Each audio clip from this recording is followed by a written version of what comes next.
Good morning, everyone. We have Coach Payton for the call. Megan, I'll turn it over to you. Thank you, Patrick. Coach, we'll begin with Mike Kliss of 9 News. Go ahead, Mike. Yeah, Sean, you've said a time or two that a run game and good defense is, really helps a quarterback play well. You had them both going the other night against the Saints. Is it fair to say that this is kind of your identity of this year's team? Run the ball and good defense. Well, hopefully that's the identity of any championship team. You want to play good defense. Now, there's some weeks where you may have to throw it more than run it. And I think someone asked that question after the game. So a lot of it depends on the game plan and who we're playing relative to, what we're trying to do. Parker Gabriel, the Denver Post. Hey, Sean, you guys are 3-1 on the road. I think you've won 3 straight on the road, 1-2 obviously at home. Is there a common denominator that's gone into playing so well away from home? And then I guess second, what does it take to, play better at home, obviously starting this weekend? Yeah, look, I don't think there's any one specific thing. Generally speaking, that teams I've been a part of that have been real good on the road or at home have been real good teams. So being more consistent, obviously taking advantage, playing in front of our own fans, the crowd noise, all those things that can help you win. Eric Talala, DenverBroncos.com. Coach, we've talked a lot about Bo's athleticism. I'm curious how much that's given you an opportunity as a play caller and a play designer to be creative, to capitalize and maximize that part of his skill set. Yeah, I think that's a good question. And I think that he's a little bit faster than maybe we anticipated, even coming out from a running standpoint. So it does give you some flexibility, particularly on third down or in the red zone.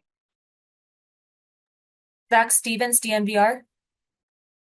Coach, coming off an emotional win, being a heavy favorite this week, how do you keep your team centered and grounded going into a week where you're big favorites? Yeah, I think the focus really always starts inward, not as much outward. Certainly we have to study the opponent, but our preparation, all the things we have to do to get ready to play a game, to play our best game, is what the focal point will be in the details. There's still a lot of things that we have to be better at. Kyle Fredrickson, The Gazette.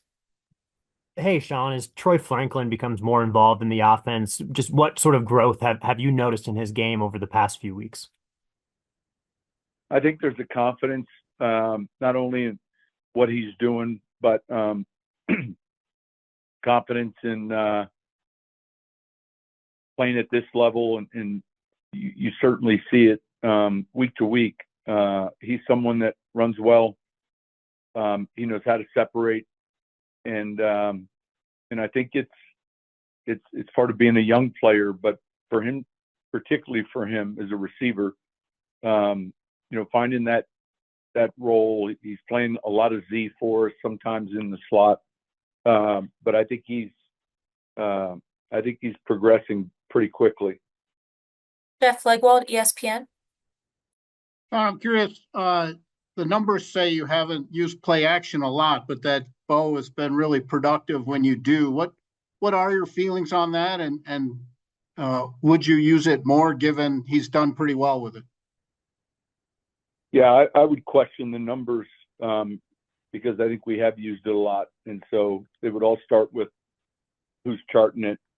If we're looking at PFF, then I understand why the numbers might not say we've used it a lot. But it's something that's a big part of our game. And so I think it'll continue to be. Cody Rourke, Mile High Sports. Yeah, Coach, a lot of conversation throughout, I think, the beginning part of the season with Bo. Sometimes footwork sporadic, but there are a lot of examples where his footwork is clean. How do you work on some of those areas where he might have a miss related due to footwork? Yeah, I think you got to be careful. You're not overcoaching it. There are some things he does very well out of the pocket or climbing up in the pocket. And so I think we start with the focus on timing of the route, the depth of the route, in the gun or under center, is it a 3, 5, or 7? And we work on the rhythm of the play so that his feet marry up to the depth of the route. And then, the times where he's climbing the pocket or moving in the pocket, we're pretty smart about how much we say or how much we try to fix. Back to Parker Gabriel. Hey, Sean, how much did it mean to get Mike McGlinchey back for Thursday night? And I know he's a veteran guy, but just what was his prep like to get ready, given that you didn't do a lot of padded work and all of that, for him to jump back in, loud environment, that sort of thing? Yeah, look, from the beginning, I think that was the game that was circled.